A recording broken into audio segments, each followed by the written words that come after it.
ಈಗ ಸಿದ್ದರಾಮಯ್ಯ ಬಂದ ಮೇಲೆ ಸಾಲ ದರ ಜಾಸ್ತಿ ಆಗಿದೆ. ಅದು ವ್ಯಕ್ತಿಗತವಾಗಿ 7 ಲಕ್ಷ ಕೋಟಿಯಲ್ಲಿ 5 ಲಕ್ಷ ಕೋಟಿ ಬರೀ ಸಿದ್ದರಾಮಯ್ಯ ಅವರು ಸಾಲ ಮಾಡಿದ್ದಾರೆ. ಒಂದು ಪಾಯಿಂಟ್ ಸಿದ್ದರಾಮಯ್ಯ ಅವರು ಸಾಲ ಮಾಡಿಲ್ಲ.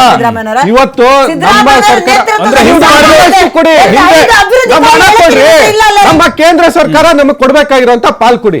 ನೀವು ಉತ್ತರ ಪ್ರದೇಶಕ್ಕೆ ಎಷ್ಟು ಕೊಡ್ತಾ ಇದ್ದೀರಾ, ಬಿಹಾರಕ್ಕೆ ಎಷ್ಟು ಕೊಡ್ತಾ ಇದ್ದೀರಾ, ಗುಜರಾತ್ಗೆ ಎಷ್ಟು ಕೊಡ್ತಾ ಇದ್ದೀರಾ, ನಮ್ಮ ರಾಜ್ಯಕ್ಕೆ ಎಷ್ಟು ಕೊಡ್ತಾ ಇದ್ದೀರಾ? ನಮ್ಮ ಹಣ ಕೊಡಿ, ನಮ್ಗೆ ನಮ್ಮ ಹಣ ಕೊಡಿ. ನಮ್ಮ ಹಣ ಕೊಡ್ತಲೇ ನೀವು ನಮ್ಮ ಹಣ ಕೊಡ್ತಲೇ ಮಂಗಳೂರಲ್ಲಿ ಒಂದು ಫ್ಲೈಓವರ್ ಕಂಪ್ಲೀಟ್ ಮಾಡಕ್ಕಾಗಿಲ್ಲ ನಿಮ್ ಯೋಗ್ಯತೆಗೆ. ಸರ್ ಈಗ ಚಾರ್ಮಾಡಿ ಘಾಟ್ ಮೂಲ ಸೌಲಭ್ಯಗಳಿಗೆ ಸರ್ ಮೂಲಭೂತ ಸೌಲಭ್ಯಗಳು ಸರ್ ಓಪನ್ ಆಗಿಲ್ಲ. ಗುಂಡಿ ಮುಚ್ಚಕ್ಕಾಗ್ತಿಲ್ಲ. ಸ್ಮಾರ್ಟ್ ಸಿಟಿಗಳು ರಸ್ತೆ ಸ್ಮಾರ್ಟ್ ಸಿಟಿ ಮಾಡ್ತೀವಿ ಅಂತ ಹೇಳಿದ್ರಲ್ಲ, ಎಲ್ಲಿದೆ ತೋರಿಸಿ ಬನ್ನಿ. ಸರ್ ಸ್ಮಾರ್ಟ್ ಸಿಟಿ ತೋರಿಸಿ. ಸಿದ್ದರಾಮಯ್ಯ ಒಂದು ಸ್ಮಾರ್ಟ್ ಸರ್ ಸಿಟಿ ಈಗ ಗ್ಯಾರಂಟಿ ಕೊಡ್ತಾ ಇರೋದ್ರಿಂದ ಸಿದ್ದರಾಮಯ್ಯ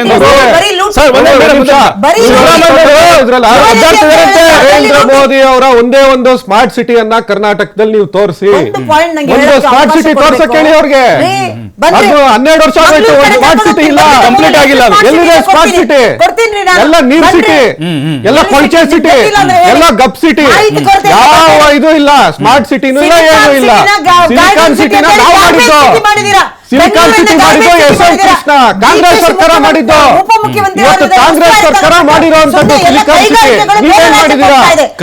ಕೈಗಾರಿಕೆಗಳನ್ನ ನಾವು ಮಾಡಿದ್ದು ದಾಬಾಸ್ಪೇಟೆಯಲ್ಲಿ, ಹೊಸನರಸಾಪುರದಲ್ಲಿ, ತುಮಕೂರಲ್ಲಿ, ಮೈಸೂರಲ್ಲಿ ಕೈಗಾರಿಕೆಗಳನ್ನ ನಾವು ಮಾಡಿಲ್ಲ.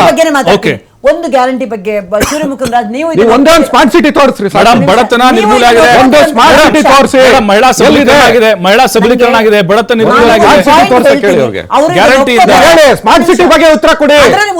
ಸ್ಮಾರ್ಟ್ ಸಿಟಿ ತೋರಿಸಿ. ಬಜೆಟ್ ಏನಾಯ್ತು?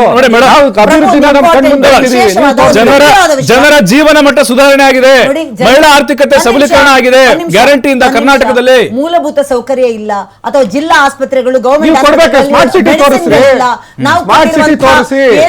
ಮೂಲಭೂತ ಸೌಕರ್ಯ ಇಲ್ಲ ಅಂದ್ರೆ ಅದು ಕೇಂದ್ರ ಸರ್ಕಾರದ ಹೊಣೆ, ಕೇಂದ್ರ ಸರ್ಕಾರದ ಕಳಪೆ. ನಮ್ಮ ಹಣ ನಮ್ಗೆ ಕೊಡಿ ಅಂತ ಕೇಳ್ತಿದ್ದಾರೆ ಕೇಂದ್ರದ ಪಾಲು. ಸ್ಮಾರ್ಟ್ ಸಿಟಿ ಕಂಪ್ಲೀಟ್ ಮಾಡಿ, ಮೂಲಭೂತ ಸೌಕರ್ಯ ಸರ್ ಉತ್ತರ ಹೇಳ್ತಾರೆ. ಉತ್ತರ ಕೊಡ್ತೀನಿ. ಅವ್ರು ಎಷ್ಟು ನೀವು ಎಷ್ಟು ಟ್ಯಾಕ್ಸ್ ರೂಪದಲ್ಲಿ ಬಂದಿದೆ, ಎಷ್ಟು ಡೆವಲ್ಯೂಷನ್ ಟ್ಯಾಕ್ಸ್ ಬಂದಿದೆ ಎಲ್ಲವನ್ನು ಹೇಳ್ತೀನಿ. ಒಂದು ವಿಶೇಷ ಗಂಭೀರವಾದ ವಿಷಯ ನಾನು ಇಲ್ಲಿ ಹೇಳಲೇಬೇಕು. ಒಂದು ನಾನು ಹೇಳಲೇಬೇಕು ಪ್ರಭು. ಈ ನಾವು ಏನು ನಮ್ಮ ಗೃಹಲಕ್ಷ್ಮಿ ಅಂತ 2,000 ರೂಪಾಯಿ ಕೊಡ್ತಾ ಇದೀವಲ್ಲ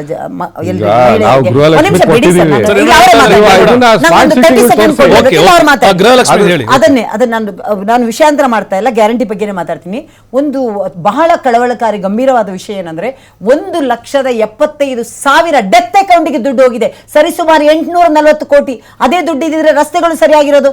840 ಕೋಟಿ 1,75,000 ಡೆತ್ ಅಕೌಂಟ್ಗೆ. ಇದು ನಮ್ಮ ಅನುಷ್ಠಾನ ಸಮಿತಿ ಮಾಡಿರೋದು. ಅನುಷ್ಠಾನ ಸಮಿತಿಗೆ ನೀವೇನ್ ಮಾಡಿದಿರಾ? ಏನ್ ಕೊಟ್ಟಿದ್ದೀರಾ ಅವರಿಗೆ? ಸಚಿವ ಸಂಪುಟ ದರ್ಜೆ. ಅದಕ್ಕೋಸ್ಕರ ಅದನ್ನ ನೋಡ್ಕೊಳ್ಳಕ್ಕೆ ಕಾಂಗ್ರೆಸ್ ಪಕ್ಷದ ಕೆಲಸಗಾರರನ್ನು ಅವರ ಮೆಂಬರ್ಗಳನ್ನು ನೇಮಿಸಿರೋದು. ಇಷ್ಟಾದ್ರೂ ಕೂಡ 1,70,000 ಡೆತ್ ಅಕೌಂಟ್ಗೆ 840 ಕೋಟಿ ಜನರ ಟ್ಯಾಕ್ಸ್ ದುಡ್ಡು. ಕಳವಳಕಾರಿ ಅಲ್ವಾ ಇದು? ಇದನ್ನ ನಾವು ಯೋಚನೆ ಮಾಡಬೇಕಾದ ವಿಷಯ ಅಲ್ವಾ? ನಾವು ಪಕ್ಷ ಆಮೇಲೆ ಜನ ಇದನ್ನು ಒಪ್ಕೋತಾರೆ ಅಂತ ಅನ್ಕೋತೀನಿ. 2,000 ರೂಪಾಯಿ ಕೊಡ್ತಾರೆ, ಖಂಡಿತ ನಮ್ದು ವಿರೋಧ ಅಲ್ಲ. ಆದ್ರೆ ಡೆತ್ ಅಕೌಂಟ್ಗೆ ಹೋಗಿರೋ ದುಡ್ಡು ವಾಪಸ್ ತಗೊಳ್ತೀರಾ ನೀವು? ಈಗ 5,000 ಕೋಟಿನ ಏನ್ ಮಾಡಿದ್ರಿ? ಫೆಬ್ರವರಿ ದುಡ್ಡು ಏನಕ್ಕೆ ಕೊಡ್ತಾ ಇಲ್ಲ ಅಲ್ವಾ? ನಾವು ಹೇಳಿದ್ರೆ ನೀವು ತಪ್ಪು ಅಂತ ಹೇಳ್ತೀರಾ. ರೈತರ ಬಗ್ಗೆ ಮಾತಾಡ್ತೀರಾ. ಏನ್ ಮಾಡಿದಿರಾ ರೈತರಿಗೆ? ನಾವು ಕೊಡ್ತಾ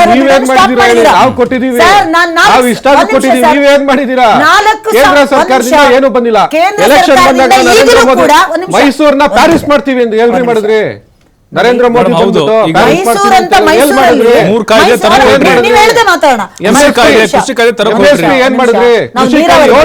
ಪ್ರತಿಭಟನೆ ಮಾಡಿದ್ರು, 800 ಜನ ರೈತರು ಸತ್ರು. ಒಬ್ರಿಗಾದ್ರೂ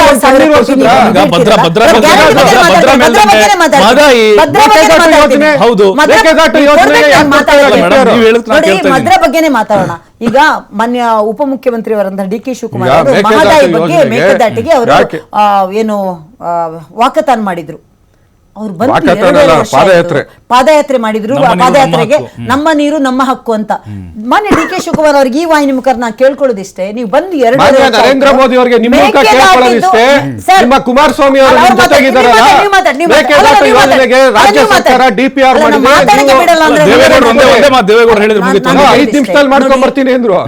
ಇಲ್ಲ, 5 ನಿಮಿಷ ಆಗೋಯ್ತು. ಪಾದಯಾತ್ರೆ ಮಾಡಿರುವಂತ ಮಾನ್ಯ ಸಿದ್ದರಾಮಯ್ಯ ನಾನು ಕೇಳ್ಕೊಳ್ಳೋದಿಷ್ಟೇ, ನೀವು ಬಂದು 2.5 ವರ್ಷ ಆಯ್ತು, ಮೇಕೆದಾಟಿದ ಒಂದು ಕಲ್ಲಾದ್ರೂ ಅಲ್ಲಾಡಿಸಿದ್ರ? ಅಲ್ಲ, ನೀವು ಅಲ್ಲ, ಯಾರು ಮೇಡಮ್, ಅಲ್ಲಿ permission ಸಿಗ್ತಾ ಇಲ್ಲ ಮೇಡಮ್. ಅವ್ರು ಕೊಡ್ಬೇಕಲ್ಲ, Permission ಸಿಗ್ತಾ ಇಲ್ಲ. ಕಲ್ಲೇ ತಗೊಂಡ್ ಕೊಡ್ತಾ ಇಲ್ಲ, ಇದರಿಂದ ಅಲ್ಲಾಡ್ಸಕ್ಕಾಗುತ್ತೆ. ಹಣವನ್ನ ನೀವು ನೀವು ಕಲ್ಲು ಲೂಟಿ ಕೊಡ್ತಾ ಇಲ್ಲ, ಮಾಡಿದ್ದೀರಾ. ಸಿಮೆಂಟ್ ಕೊಡ್ತಾ ಇಲ್ಲ. ಭ್ರಷ್ಟಾಚಾರದಲ್ಲಿ ನೀವು ನಿಲುವಿನ ಲೂಟಿ ಮಾಡಿ ಒತ್ತಾಡ್ತಾ ಸಿಗಾಕೊಂಡಿದ್ದೀರಾ. ಇದ್ದೀರಾ? ಯಾವ ಲೂಟಿ ಮಾಡಿ ನಿಗಮದಲ್ಲಿ ಎಲ್ಲ ಸಿಗಾಕೊಂಡಿದ್ದೀರಾ. ನಿಗಮದಲ್ಲಿ Yes, ಭ್ರಷ್ಟಾಚಾರ? ಬರ್ತೀನಿ ಸರ್. ಲೂಟಿ ಮಾಡ್ಕೊಂಡಿದ್ದೀರಾ. ಓಕೆ, ಬರ್ತೀನಿ ಮೇಡಮ್, ಒಂದೇ ನಿಮಿಷ ಬರ್ತೀನಿ. ನೋಡಿ, ಜನರಿಗೆ ಬರ್ತೀನಿ, ಮೂಲಭೂತ ಓಕೆ. ಸೌಕರ್ಯ ಇಲ್ಲ. ಅದನ್ನೇ ಕೇಳೋಣ ಮೇಡಮ್. ಅಭಿವೃದ್ಧಿ ವಿಚಾರ ಮಾತಾಡೋಣ. ಖಂಡಿತವಾಗ್ಲೂ ಜನರಿಗೆ ಅದೇ ಬೇಕಾಗಿದೆ. ಗವರ್ಮೆಂಟ್ ಹಾಸ್ಪಿಟಲ್ ನಾವು ಅಲ್ಲ, 5 ಈಗ ಕಿಲೋಮೀಟರ್ ರಸ್ತೆ ಒಂದು ನಿಮಿಷ. ನೋಡಿರುತ್ತೆ. ಗವರ್ಮೆಂಟ್ ಹಾಸ್ಪಿಟಲ್ ಅಲ್ಲ, ಅಭಿವೃದ್ಧಿ ಕೆಲಸ ಕೇಳೋಣ ಮೇಡಮ್. ನಿಮಿಷ ದಯವಿಟ್ಟು ಆಗ್ತಾ ಇಲ್ಲ. ಅಭಿವೃದ್ಧಿ ಆಗ್ತಾ ಇದೆ. ಆಯ್ತಾ? ಅಭಿವೃದ್ಧಿ ಏನಾದ್ರು ಮೂಲಭೂತ ಸೌಕರ್ಯ ಇಲ್ಲ, ಇಲ್ಲ. yes. ಅಭಿವೃದ್ಧಿ ಇವರು ಮಾಡೋ ಯೋಗ್ಯತೆ ಇಲ್ಲ. ಆಯ್ತು, ಖಂಡಿತ. ಯೋಗ್ಯತೆ ಇದೆಯಲ್ಲ, ಕಸ ಒಂದು ತೆಗೆಯುವ ಯೋಗ್ಯತೆ ಇಲ್ಲ. ಆಯ್ತು, ನೀರು ಅಲ್ಲ, ಕುಡಿಯೋ ಕೇಳೋಣ ಮೇಡಮ್, ಉತ್ತರ ಕೇಳೋಣ. ಯೋಗ್ಯತೆ ಇಲ್ಲ. ದಯವಿಟ್ಟು ಅದು ಎಲ್ಲ ಯಾವಾಗ ಮಾಡ್ತಾರೆ ಅಂತ ಕೇಳೋಣ. ಲಂಗೋಟಿ ಯೂನಿವರ್ಸಿಟಿ, ಗಲ್ಗೋಟಿಯ ಯೂನಿವರ್ಸಿಟಿ, ಯಾವುದು ಇಲ್ಲ. ಖಂಡಿತ ಬರ್ತೀನಿ ಸರ್. ಬ್ರೇಕ್ ಸಮಯ